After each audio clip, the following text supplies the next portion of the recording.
আমি রেডি হয়ে গেছি। আর এই যে আমার এখানে সিরিয়াল চলছে। আমি যাচ্ছি এখন আমার বন্ধুর বিয়েতে, দোলনের বিয়েতে। আমি আর কুন্তল যাব। এই যে আমি সেজে নিয়েছি। আর আমার মা এখানে আনরেডি হয়ে এখনো বসে আছে। মায়েদের মাও বেরোবে। আনরেডি আর রেডি কি করে হবে? একবার বিছানাটা দেখা, একটু দেখা কি অবস্থা। দেখো সব ছড়িয়ে ছাটিয়ে আছে, এগুলো পরিষ্কার করবো। তারপর মা এটা আমি পরিষ্কার করে দেবো এসে, তোমার কিছু তখন রেখে দেবো এরকম করে। হ্যাঁ হ্যাঁ, আমরা এখন যাচ্ছি হচ্ছে, আমি এখন বেরোবো হচ্ছে আমার বন্ধুর বিয়েতে, আর মা যাবে হচ্ছে বেইমাসির জন্মদিনে, সেখানেও নিমন্ত্রণ আছে। তো আমি একটা মিস হয়ে গেল, ঠিক আছে ওটাতে যাই এখন আপাতত। তো এই আমি রেডি হয়ে গেছি, আমি কেমন সেজেছি সেটা দেখাই। মা বেইমাসির এখানেরও ব্লগ তুলবে, আমিও ওখানে ভিডিও তুলবো, সবই দেখাবো তোমাদের। তো চলো আর বকবক না করে আমি বেরিয়ে পড়ি।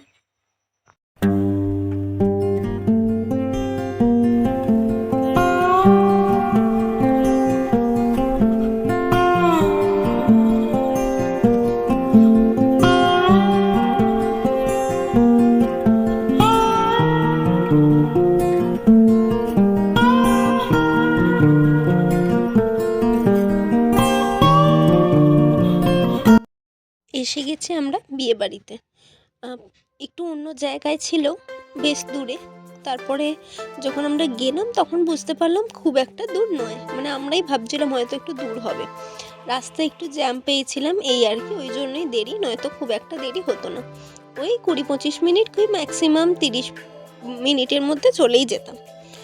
আর গিয়ে যেটা দেখলাম সেটা হচ্ছে, প্রথমত তো ভীষণ সুন্দর ডেকোরেশন ছিল। প্রথমেই গজাননকে প্রণাম করে, এই যে দুজন দেখতে পাচ্ছ যে ব্রাইড অ্যান্ড গ্রুমের ফটো লাগানো আছে, গিয়ে ভেতরে ঢুকলাম। ও মা, গিয়ে সারপ্রাইজ কি না, এখনও কোণেই আসেনি, কোণেও আসেনি, তাই বড় আসেনি, এবং কেউই আসেনি, মানে কেউই না, কাউকেই চিনি না। তো আমি সুতপা দিদিকে ফোন করলাম, কারণ সুতপা দিদিদেরও নিমন্ত্রণ ছিল। সুতপা দিদি বললো আমি এখনও রাস্তায়, তুই একা ঘোর। তো কি আর করব, সেই সময় ভরসা হচ্ছে চা, কফি আর পকোড়া, যত যাই বলে সেগুলো তো ভরসা থাকেই বিয়েবাড়িতে, তাই না বলো? আর এখানে আরেকজন নিজের কাজেই ব্যস্ত, কিছু করার নেই। আমিও ছিলাম, কিন্তু আমার তখন কোনো অফিস থেকে ফোন টোন আসেনি। কুন্তলের এসেছিলো কিছু একটু দরকারি কাজ, সেই জন্য ও বসে বসে দাঁড়িয়ে বা বসে বসে কাজ করছিল অফিসে।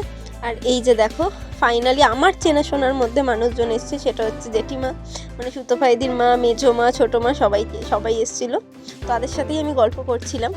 হ্যাঁ, কি আর করবো, মানে আমি কাউকেই পাচ্ছি না, তার মধ্যে তো কাউকে তো চেনা পেয়েছি, সেরকম একটা ব্যাপার। আর এইখানে হচ্ছে বিয়ে, মানে বিয়ের জায়গা এখানটাই ছিল, আর তার অপোজিটে এই জায়গাতে কোণে বসার জায়গা, ঠিক আছে।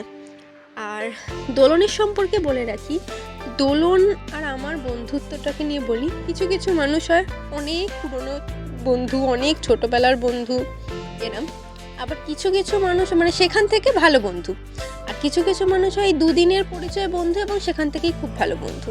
তো দোলনের সাথে আমার সম্পর্ক অনেকটা সেরকমই। দোলনের সাথে আমার পরিচয় 2022-এ পিঙ্কি দিদির বিয়েতে, এবং সেই থেকে আমাদের বন্ধুত্ব শুরু। তার আগে আমার আর দোলনের, আমি দোলনের সম্পর্কে অনেক কথা শুনেছি, দোলনও আমার সম্পর্কে অনেক কথা শুনেছে, এবং সেই কথা শোনার মাধ্যমটা ছিল হচ্ছে সুতপা দিদি।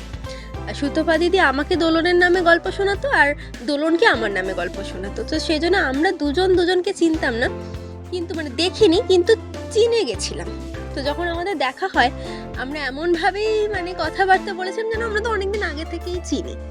তো সেই দোলনের বিয়ে, এবং অবশ্যই আমি খুব খুশি ছিলাম, এবং ওকে ভীষণ সুন্দর লাগছিল। দোলনকে এমনিতেই দেখতে ভীষণ সুন্দর, আমি সবসময় বলি খুব সুন্দর দেখতে, আমার খুব ভালো লাগে ওকে। আর ওকে সেদিনকেও খুব সুন্দর লাগছিল, এত তাড়াতাড়িও এসেছিলো, আমি কি বলবো, মানে এত তাড়াতাড়ি যে আর কি বলবো, বলার কিছু ভাষাই নেই। ওকে আমি বললামও, তখন বললো আসলে দেরিতেও হয় না, কাজ করতে করতেও তো দেরি হয়ে যায়। আর এখানে হচ্ছে আমাদের জামাইবাবু, হ্যাঁ জামাইবাবু ভীষণ লাজুক। আর যখন আমি মানে জামাই দেখা হয়েছে ওর সাথে আমার, তখন ওর আশীর্বাদ চলছে, তো সেই জন্য আর সেরকমভাবে যে কথা বলবো দাঁড়িয়ে সেরকম কিছু করা সম্ভব হয়নি। তো এইটুখানি আমি ওর ভিডিও তুলতে পেরেছি, তার বেশি আর করাটা আমার পক্ষে সম্ভব হয়নি। আর ঘরে একটু আলোটা কম লাগছিল, সেই জন্য ভিডিওতে একটু অন্ধকার আসছে। আর এখানে দেখো সবাই এসে গেছে, পিঙ্কি দিদি, পিন্টুদা, পিম্পা, সবাই। তো এখানে বেশ ভালো গল্প হচ্ছিল। আসলে এরাও এত তাড়াতাড়ি এসছে, যে হঠাৎ দেখলাম বাজি ফাজি ফাটানো হচ্ছে, তাই আমি ভাবলাম বর এসেছে বলে আমি দৌড়ে গিয়ে দেখি সুতপা দিদি ঢুকছে, তারপরে পিঙ্কি দিদিটা, তারপরে বর। তো আমি বললাম যে সে কী ব্যাপার, তো সেটা নিয়ে হাসাহাসি হচ্ছিল যে পিন্টুদা বলছিল বর রাস্তা হারিয়ে ফেলেছে, আমরা ওটা ওদের চিনিয়ে চিনিয়ে নিয়ে আসছিলাম, সেই হচ্ছে ব্যাপার। আর আজকে সবার মানে আমাকে কেউই পাত্তা দেয়নি, সবাই কুন্তলকে নিয়েই যা হয় আর কি, যে তুই তো, তোকে তো চিনি, তুই তো ঘরের মেয়ে, ওকে তো এই প্রথমবার এসছে বিয়ে বাড়িতে, আর এটা প্রথমবার আমার আর কুন্তলের বিয়ে বাড়ি যাওয়া। আর ও একটুখানি ক্যামেরা শাই, কুন্তল বেশি অত ক্যামেরার মধ্যে কথা বলাই বলো বা ফটো তোলা সমস্ত কিছু একটু জড়সড়।